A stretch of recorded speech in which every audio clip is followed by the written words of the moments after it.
Kami sambut kebenaran firman-Mu dalam nama Yesus Kristus Tuhan. Haleluya. Amin. Puji Tuhan. Silakan duduk.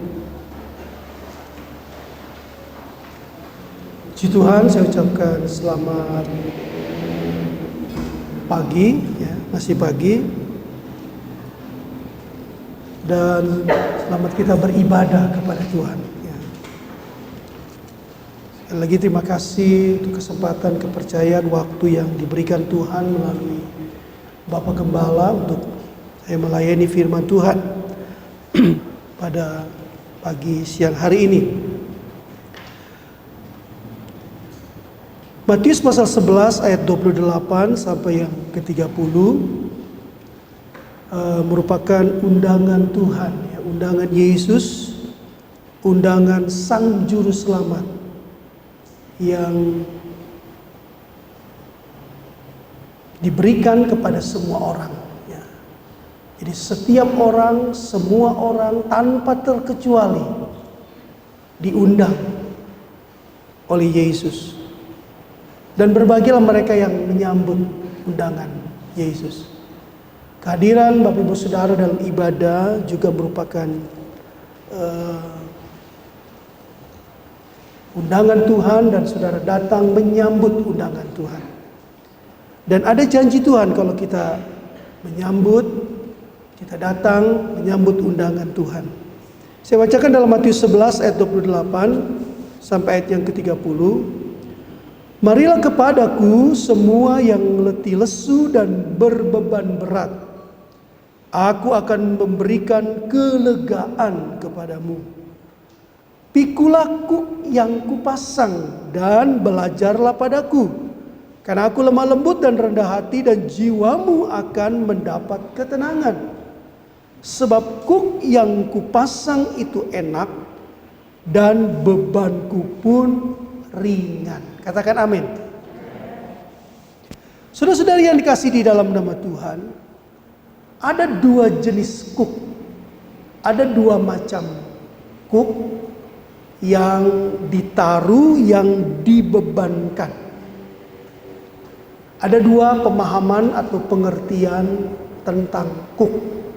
Ya, kuk, saudara-saudara, adalah kayu yang ditaruh, yang dipasangkan pada dua hewan, dua binatang, lembu, sapi, kerbau atau kuda, ya, untuk membajak sawah, untuk sarana transportasi pada waktu itu.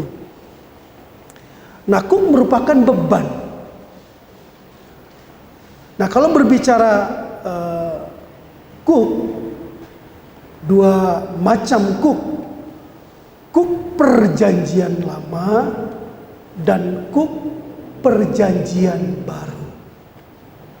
Jadi ketika Yesus mengundang, marilah kepadaku hai kamu yang letih lesu dan berbeban berat, kamu yang berlelah dan menanggung beban, mari datang kepadaku. Aku akan memberikan kelegaan, aku akan memberikan sentosa, aku akan memberikan istirahat kepadamu. Nah, dua macam kuk ini, yang pertama kuk di perjanjian lama, adalah hukum yang dibebankan. Hukum apa yang dibebankan? Berbicara tentang hukum Taurat. Hukum Taurat atau perintah Taurat adalah perintah atau hukum yang dibebankan. Bahkan sangat berat, sangat menekan umat Tuhan. Jadi kuk adalah istilah atau sebutan alegoris untuk hukum atau perintah. Hukum atau perintah Taurat yang dibebankan, hukum atau perintah Taurat yang wajib dilakukan, yang harus dilaksanakan, tidak boleh tidak. Dan saudara-saudara, tidak ada seorang pun, siapapun orangnya, tidak ada yang sanggup, tidak ada yang bisa memikul kuk hukum Taurat. Karena sangat berat, sangat menekan. Kenapa saudara-saudara? Karena perintah Taurat ketika dilakukan harus dilakukan dengan sempurna. Ketika seseorang melakukan perintah Taurat dan dia mengabaikan satu bagian saja, satu bagian dilanggar, maka dianggap dia telah mencederai, dia telah melanggar seluruh hukum itu. Artinya hukum Taurat harus dilakukan dengan sempurna. Alkitab katakan dalam Yakobus 2 ayat 10, sebab barang siapa menuruti seluruh hukum itu, tetapi mengabaikan satu bagian daripadanya, ia bersalah terhadap seluruhnya. Tidak ada yang bisa melakukan hukum Taurat. Karena ketika melakukan hukum Taurat, harus melakukannya dengan sempurna. Mengabaikan satu saja, satu bagian saja, dia bersalah terhadap seluruhnya. Dan juga hukum Taurat, hukum Taurat yang dibebankan itu juga harus dilaksanakan, harus dilakukan, harus ditaati dengan setia. Pertama harus sempurna, yang kedua harus setia. Dalam Galatia pasal 3 ayat 10 katakan, terkutuklah orang yang tidak setia melakukan segala sesuatu yang tertulis dalam kitab hukum Taurat. Terkutuk. Ketika seseorang mau melakukan perintah Taurat, tetapi dia melakukannya tidak setia, maka yang datang bukan berkat, yang datang adalah kutuk. Laknat, terkutuklah orang yang tidak setia melakukan segala sesuatu yang tertulis dalam kitab hukum Taurat. Jadi memang tidak ada seorang pun ketika perjanjian lama, perintah Taurat itu dibebankan, tidak ada yang bisa melakukan dengan sempurna dan dengan setia. Berbicara tentang perintah Taurat, kita tahu bahwa terdiri dari 10 perintah utama. Ada 10 intisari hukum Taurat yang diterima langsung oleh Musa di atas gunung Sinai. Dan dua loh batu itu ditulis oleh Tuhan dengan jarinya. Loh batu yang pertama berhubungan antara umat Tuhan dengan Tuhan. Ada perintah, ada 4 perintah di loh batu yang pertama yang harus dilakukan, yang harus dilaksanakan dengan taat. Jangan ada padamu Allah lain di hadapanku. Jangan membuat patung yang menyerupai apapun, baik yang di langit, di atas, di bumi, di bawah, di dalam air, di bawah bumi. Jangan sujud menyembah, jangan beribadah kepadanya. Karena Tuhan Allahmu adalah Tuhan yang cemburu. Yang ketiga, perintah ketiga, jangan menyebut nama Tuhan Allahmu dengan sembarangan, dengan sia-sia. Dan perintah yang keempat, ingat dan kuduskanlah hari Sabat. Lalu di loh batu yang kedua juga berisi aturan yang harus ditaati oleh umat Tuhan. Berkaitan, berhubungan dengan sesama manusia. Hormatilah ayahmu dan ibumu, supaya lanjut umurmu dan baik keadaanmu. Jangan membunuh, jangan berzina, jangan mencuri, jangan mengucapkan saksi dusta kepada sesamamu, dan jangan mengingini apapun yang dimiliki oleh sesamamu. 10 perintah yang merupakan intisari dari hukum Taurat. Tetapi kalau diperinci lagi, kalau dijabarkan lagi, itu menjadi 613 perintah, aturan, larangan. Sangat berat untuk orang melakukan perintah Taurat. Itu sebabnya disebut hukum yang dibebankan, yang harus dipikul. Tetapi tidak ada seorang pun yang bisa mengangkat, memikul kuk atau beban hukum Taurat. Dari 16-13 perintah itu dibagi lagi menjadi dua bagian besar. 365 perintah atau larangan. 365 kan jumlah hari dalam satu tahun. Satu tahun 365 hari. Artinya setiap hari itu ada larangan. Tidak boleh ini, tidak boleh itu.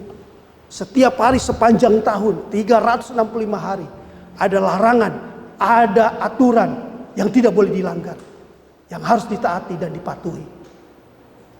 Dan 248 juga aturan dan perintah, larangan. Kenapa 248? Konon jumlah tulang manusia seluruhnya itu ada 248. Seluruh hukum Taurat, baik 10 perintah yang merupakan intisari maupun 613 perintah dan aturan Taurat. Saya ingat ketika di Israel, guide kami katakan begini. Buah delima di Israel kalau dihitung bijinya, dan katanya pernah ada yang menghitung, ya pasti orang kurang kerjaan itu, biji buah delima itu 613 ya. Kalau toh memang benar saudara-saudara, nah itu maksudnya menunjuk kepada 613 perintah atau hukum Taurat, larangan, aturan. Dan saya katakan tadi bahwa tidak ada seorang pun yang bisa melakukan hukum Taurat dengan sempurna dan dengan setia. Hanya satu pribadi, hanya satu orang yang bisa dan telah melakukan hukum Taurat dengan sempurna dan dengan setia, yaitu Yesus Kristus. Hanya satu orang. Itu sebabnya kita yang percaya kepada Yesus, kita terhisap. Karena Tuhan tahu tidak ada seorang pun. Karena kalau kita melakukan hukum Taurat, maka akibatnya adalah kalau kita tidak setia, maka terkutuklah. Dan Yesus yang telah melakukan perintah dan hukum Taurat itu dengan sempurna dan setia. Dalam Matius pasal 11 tadi ayat 28-30, undangan Yesus, marilah kepadaku hai kamu yang berlelah, kamu yang letih lesu, kamu yang berbeban berat, kamu yang menanggung beban, datang kepadaku, aku akan memberikan kelegaan, aku akan memberikan sentosa kepadamu. Sebenarnya secara khusus firman ini dialamatkan, ditujukan kepada kelompok marginal, kepada kaum marginal, kepada masyarakat kelas bawah, kepada orang-orang yang sederhana, orang-orang yang kecil. Karena mereka sama sekali tidak akan sanggup untuk memikul kuk atau beban perintah Taurat tersebut. Tetapi bagi mereka yang datang, bagi mereka yang menerima undangan Yesus, maka kuk hukum Taurat yang sudah dilaksanakan oleh Yesus dengan setia dan sempurna itu, maka beban itu menjadi enak dan ringan.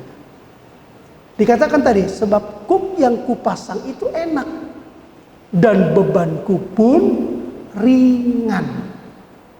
Kata enak atau ringan memakai kata krestos, yang artinya mudah untuk dipikul, gampang untuk dibawa, enteng untuk diangkat.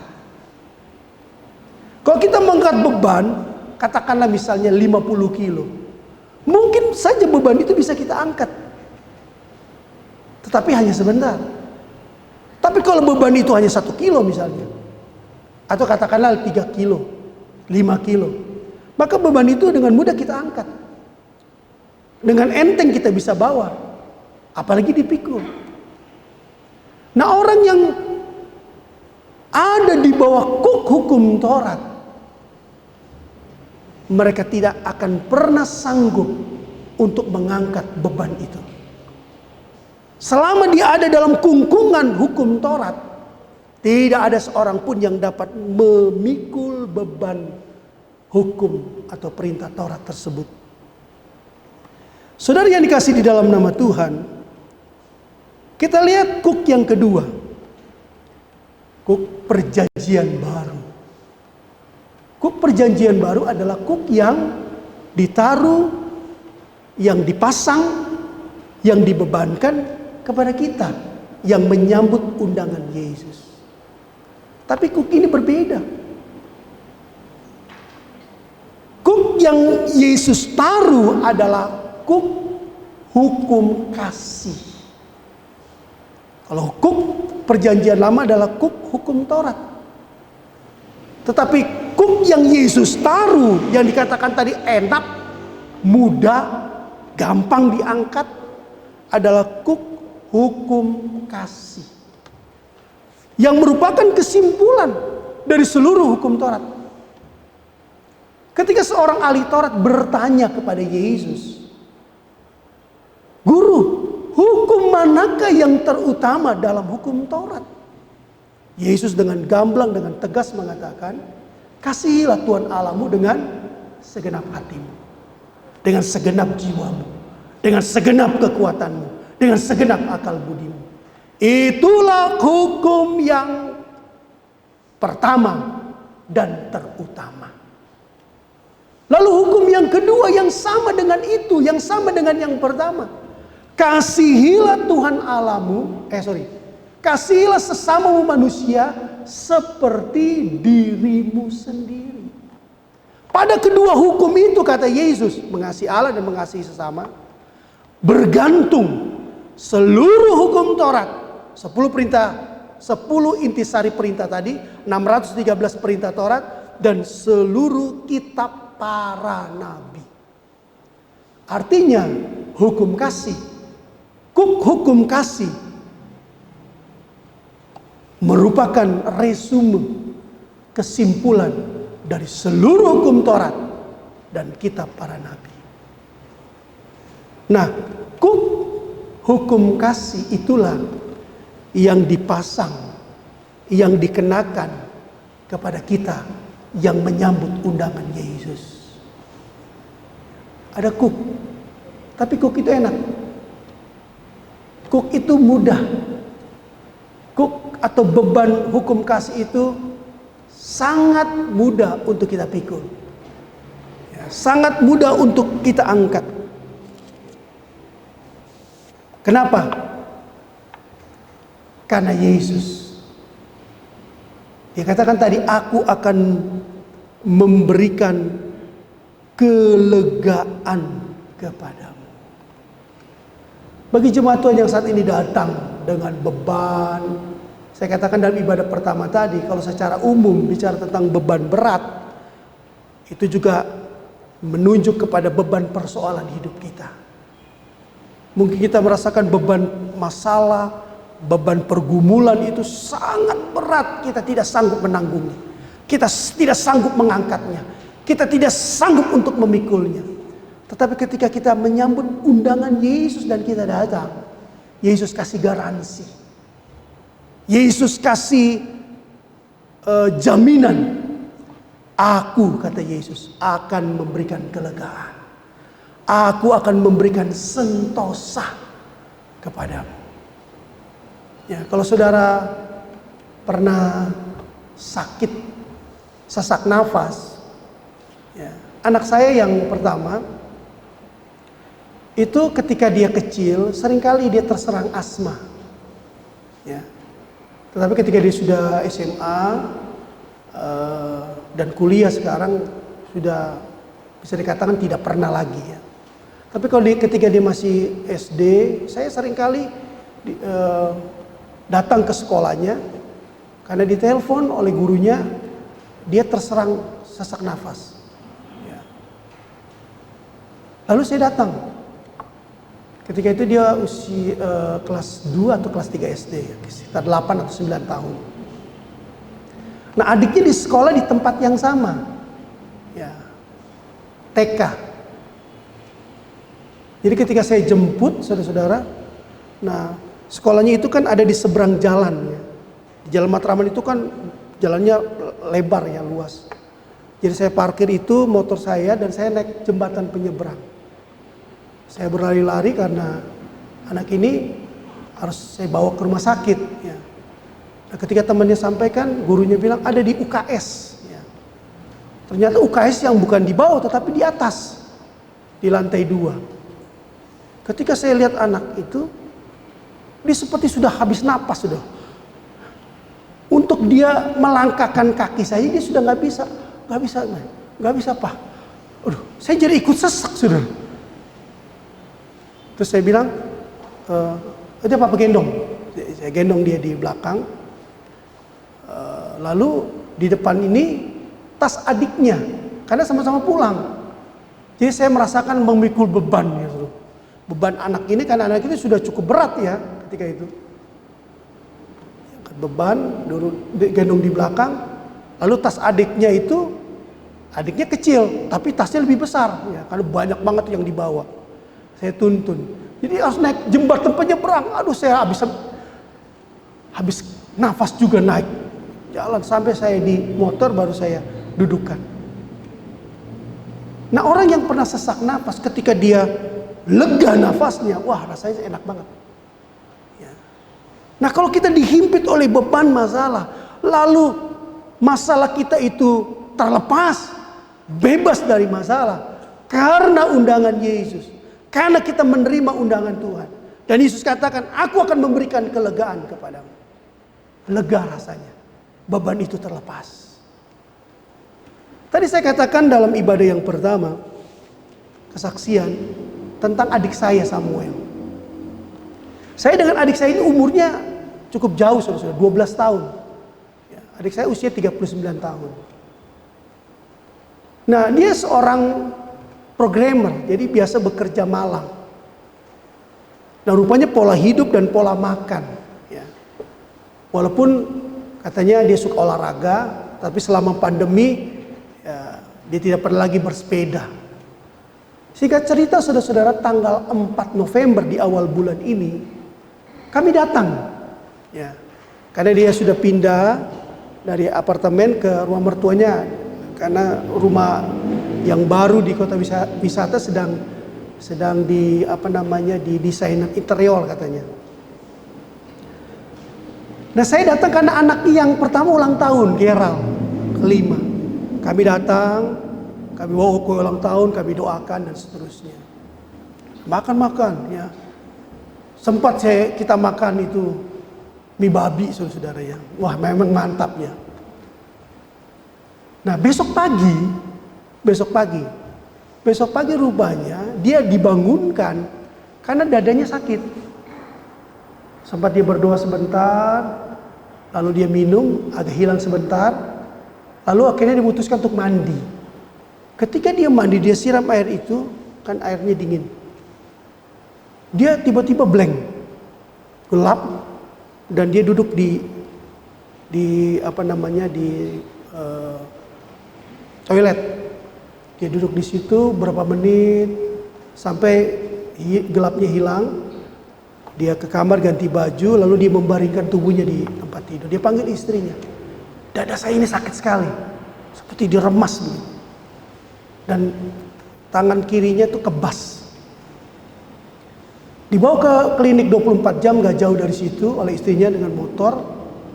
Lalu dokter bilang, wah ini kayaknya bapak ini kena serangan jantung koroner. Singkat cerita dibawalah ke rumah sakit. Dibawa ke rumah sakit Carolus. Siangnya saudara-saudara, di hari Kamis itu, ya seperti biasa kami doa puasa di hari Kamis. Dan selesai doa bersama, siang itu saya ditelepon, dikabari bahwa Samuel di rumah sakit. Loh, sakit apa? Kemarin kayaknya nggak apa-apa ya. Tadi malam, ya jantung katanya. Jantung. Setahu saya nggak ada keturunan riwayat jantung. Yang saya tahu saya keturunan darah biru yang saya tahu. Jadi waktu dibawa ke rumah sakit, saya cepat-cepat ke sana. Saya lihat, rupanya dia sudah langsung ditangani. Ya, dikasih obat 4, 12. Di lidahnya ditaruh lagi satu obat 13. Nah, saya ketika datang, saya di sebelah dia, saya katakan, gimana rasanya? Sudah mendingan belum sesaknya, sakitnya? Sudah lega belum? Belum. Terus susternya bilang, kalau 10 kira-kira 1 sampai 10, sekarang berapa? 5. Oh, berarti agak kurang dong. Ya tapi masih, wah dia rasa sakitnya sudah nggak tertahankan lah gitu. Saya bilang, untung kamu nggak jatuh di kamar mandi. Kalau kamu jatuh di kamar mandi ya sudah lewat pasti. Nah, menunggu hasil. Begitu melihat hasilnya saudara-saudara, dilihat penyumbatannya 100%. Sampai dokternya bingung. 100%, 90%, jadi ada 2. Terus saya bilang begini, Muel, kamu ada dana kan? Kalau kamu sehat, kamu bisa cari duit lagi. Ada kok kak. Wah ya sudah. Karena pasang ring itu saudara, 1 ring 82 juta. Belum yang lainnya saudara-saudara. Tapi ini harus cepat, karena kalau dia tertunda besok saja udah lewat ini. Akhirnya sudah setuju, akan dibawa ke ruang operasi untuk pemasangan ring. Saya pamit dulu, karena kami lagi doa puasa, saya harus ada doa sore sebelum tutup puasa. Kami berdoa. Setelah itu kami kembali, saya kembali. Rupanya sudah selesai pemasangan ring, 2 ring dipasang. Dan setelah pasang ring, Samuel katakan udah langsung lega. Sudah tidak sakit lagi, sudah tidak sesak lagi, sudah rasa lega lah seperti itu. Tapi saudara tahu di ruang itu, di ruang tindakan itu, dokternya dokter spesialis jantung dan kardiovaskular, Dokter Harjo namanya. Dia yang menangani. Ada beberapa dokter tapi yang menangani jantungnya dia. Samuel dalam keadaan sadar. Di depannya itu ada monitor. Dia bisa lihat bagaimana ring itu akan dipasang.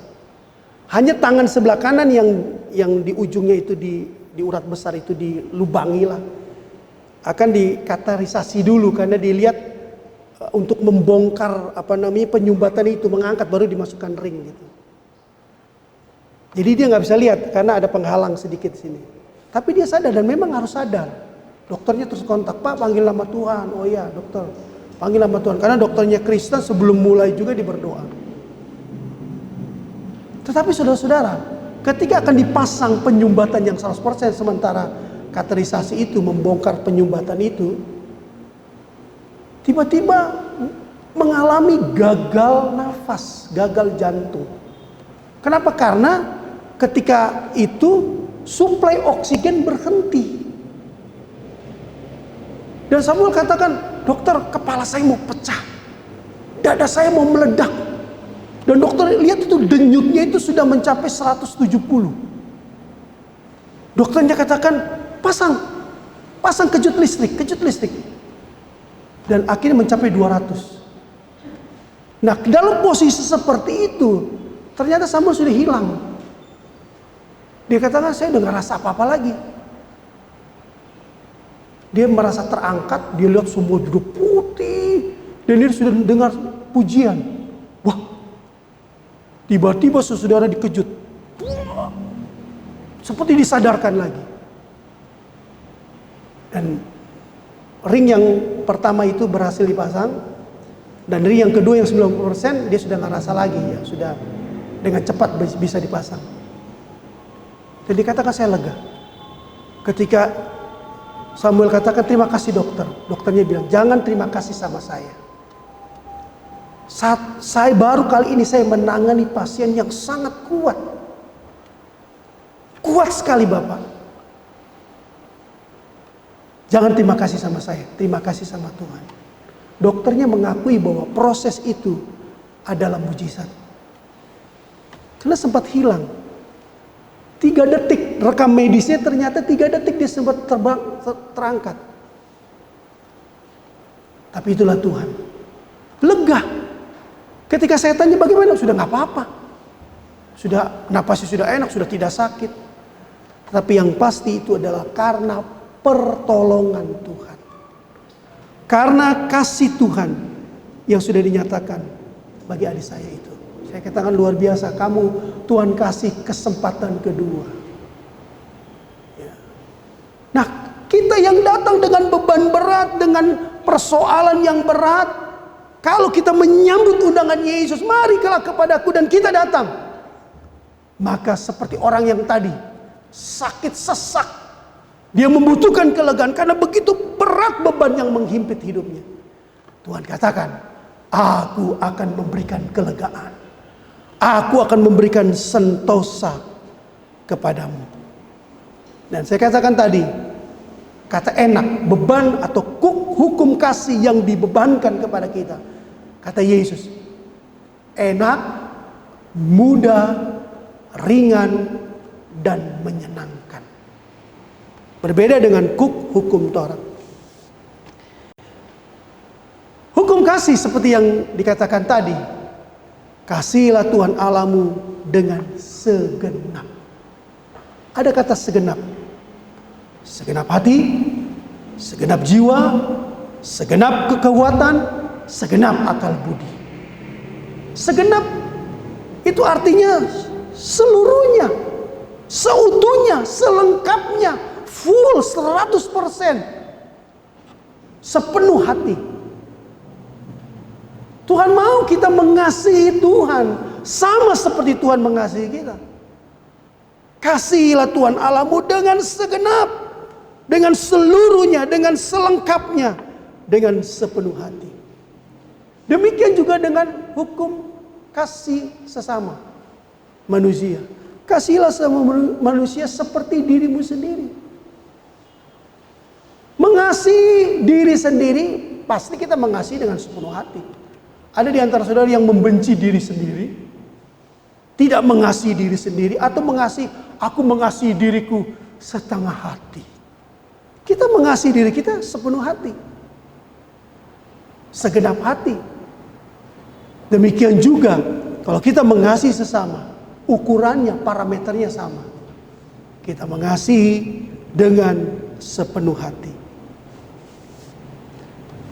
Nah, apa buktinya? Atau bukti konkret, bukti nyata bahwa kita mengasihi Tuhan. Hukum kasih sudah dibebankan, dipasang, enak, ringan bagi kita. Nah, apa bukti nyata bahwa kita mengasihi Tuhan dengan segenap hati kita, dengan segenap jiwa kita, dengan sepenuh hati kita? Ketika kita mengikut Tuhan, ketika kita mengiring Tuhan, ketika kita melayani Tuhan, juga dengan segenap hati, dengan sepenuh hati kita. Kalau kita lihat dalam Bilangan pasal 32, Bilangan pasal 32 ayat 11 dan 12. Bilangan 32 ayat 11 dan 12, bahwasanya orang-orang yang telah berjalan dari Mesir, yang berumur 20 tahun ke atas, tidak akan melihat negeri yang kujanjikan dengan bersumpah kepada Abraham, Ishak dan Yakub. Oleh karena apa? Oleh karena mereka tidak mengikut aku dengan sepenuh hatinya. Ini kelompok pertama, golongan yang pertama. Ada 12 pengintai yang dikirim oleh Musa untuk memata-matai tanah perjanjian. Dan ketika mereka pulang, 10 pengintai menyampaikan kabar busuk. Dan itu memberi pengaruh negatif bagi seluruh bangsa Israel.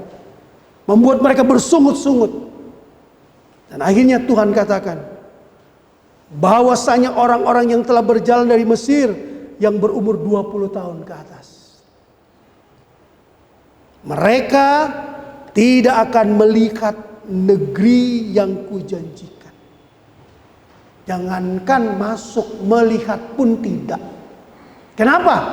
Karena mereka mengikut Tuhan tidak dengan sepenuh hati. Mereka mengikut Tuhan tidak dengan segenap hati. Berbeda dengan kelompok 2. Dan kelompok 2 jumlahnya cuma 2, yaitu Yosua dan Kaleb.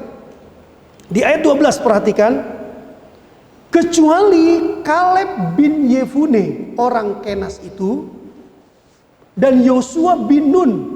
Sebab keduanya mengikut Tuhan dengan sepenuh hatinya. Sebagian besar, bahkan dari generasi yang pertama usia 20 tahun, kata Tuhan, nggak boleh lihat. Jangankan mereka masuk tanah perjanjian, lihat pun tidak. Bahkan Tuhan katakan mayat-mayat mereka selama 40 tahun akan berhamparan di padang gurun. Kecuali 2 orang. Kenapa Yosua dan Kaleb diperkenankan Tuhan masuk ke dalam tanah perjanjian? Karena mereka membuktikan bahwa mereka mengasihi Tuhan Allahnya dengan tetap mengikut Tuhan dengan sepenuh hati. Saudara bisa buktikan bahwa saudara mengasihi Tuhan dengan segenap hati ketika kita mengikut Tuhan, ketika kita mengiring Tuhan dengan sepenuh hati kita. Ini menjadi contoh buruk dan contoh baik, contoh negatif dan contoh positif. Bagi mereka yang tidak mengikut Tuhan dengan sepenuh hati dan mereka tidak masuk ke dalam tanah perjanjian, itu menjadi contoh buruk. Menjadi peringatan, menjadi warning bagi kita. Tetapi Yosua dan Kaleb menjadi contoh baik bagi kita. Untuk kita mau menunjukkan, untuk kita mau membuktikan bahwa aku mau mengasihi Tuhan dengan segenap hati. Dengan tetap mengikut Tuhan juga dengan sepenuh hati kita. Yosua atau Hosea bin Nun atau Jehozua itu artinya Yehova penyelamat. Tuhan yang menyelamatkan. Dan memang keselamatan itu datang dari Tuhan. Kalau kita beroleh keselamatan, beroleh hidup kekal, kita masuk sorga, ingat itu karena Tuhan. Tuhan datang untuk menyelamatkan kita. Tadi kita akan merayakan Natal. Bagaimana Sang Firman yang adalah Tuhan sendiri, Firman yang adalah Allah sendiri, datang ke dalam dunia, menjadi manusia, menjadi daging. Dia mau membuktikan bahwa dia mengasihi kita. Dan kasih itu dia buktikan lewat pengorbanannya. Kita beroleh keselamatan karena Tuhan. Seperti arti nama Yosua. Tuhan yang menyelamatkan. Nah, setelah kita diselamatkan oleh Tuhan karena kasih-Nya, maka saudara-saudara, kita juga mau membuktikan lewat bukti nyata, lewat bukti konkret. Kita mau mengiring Tuhan, mengikut Tuhan dengan sepenuh hati. Lalu Kaleb artinya itu, ya saudara-saudara kita tahu. Kalau saudara di rumah ada dogi, ya itu artinya. Ada seorang rekan hamba Tuhan di Jakarta ya, ucapin selamat karena kelahiran seorang putra. Lalu saya tanya, anaknya dikasih nama siapa? Kasih nama Kaleb. Kaleb. Tapi tahu kan arti namanya? Tahu. Kaleb itu artinya Blacky ya. Kalau bulan Desember itu saudara-saudara, udah banyak jeritan-jeritan ya. Di bulan Desember. Kaleb artinya dogi, anjing. Tapi sifat anjing yang menonjol adalah setia pada tuannya. Saya berapa kali punya anjing saudara. Dan benar, anjing itu setia. Kalau kami ibadah di rumah jemaat, karena masih di lingkungan Berlan, kalau di barak itu kan rumah-rumahnya kan dempet-dempet ya. Baktian, rumah tangga, kebaktian kelompok. Nah anjing kami itu, dia tahu waktu untuk ibadah loh. ibadah kelompok, ibadah rumah tangga gitu. Nah kalau masih di Berlan, karena kami kan jalan kaki, dia sudah mendahului kami. Dan ketika kami sampai di rumah jemaat itu, dia sudah lebih dulu datang. Dia sudah ada di kolong meja atau kolong kursi. Dia ikut ibadah sampai selesai. Begitu selesai dia pulang lebih dulu. Sampai di depan rumah disambut kami. Itu anjing memang hewan yang setia pada Tuhannya. Kaleb artinya anjing. Tetapi Kaleb membuktikan bahwa dia mengasihi Tuhan Allahnya dengan menunjukkan kesetiaannya mengikut Tuhan dengan sepenuh hati. Saudara dan saya bisa buktikan dengan bukti nyata, dengan bukti konkret. Aku juga mau mengasihi Engkau Tuhan. Dengan kita tetap setia mengiring Tuhan, tetap setia mengikut Tuhan, tetap setia melayani Tuhan sampai langkah yang terakhir. Saudara yang dikasihi di dalam nama Tuhan, apa yang Paulus katakan?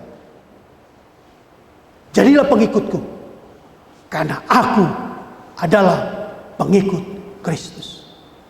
Saudara orang Kristen, dan secara umum arti Kristen kan pengikut Kristus. Dan biarlah kita mau mengikut Yesus dengan sepenuh hati. Kita mau mengikut Yesus dengan setia. Sebagai bukti konkret bahwa kita mengasihi Tuhan kita dengan segenap hati, segenap jiwa, segenap kekuatan, segenap akal budi kita. Tuhan Yesus memberkati. Mari saya jemput kita bangkit berdiri.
Kiranya berkat daripada Allah Bapa di surga, cinta kasih daripada Yesus Kristus tetap menyertai kita sekalian mulai saat ini sampai selama-lamanya. Haleluya. Amin.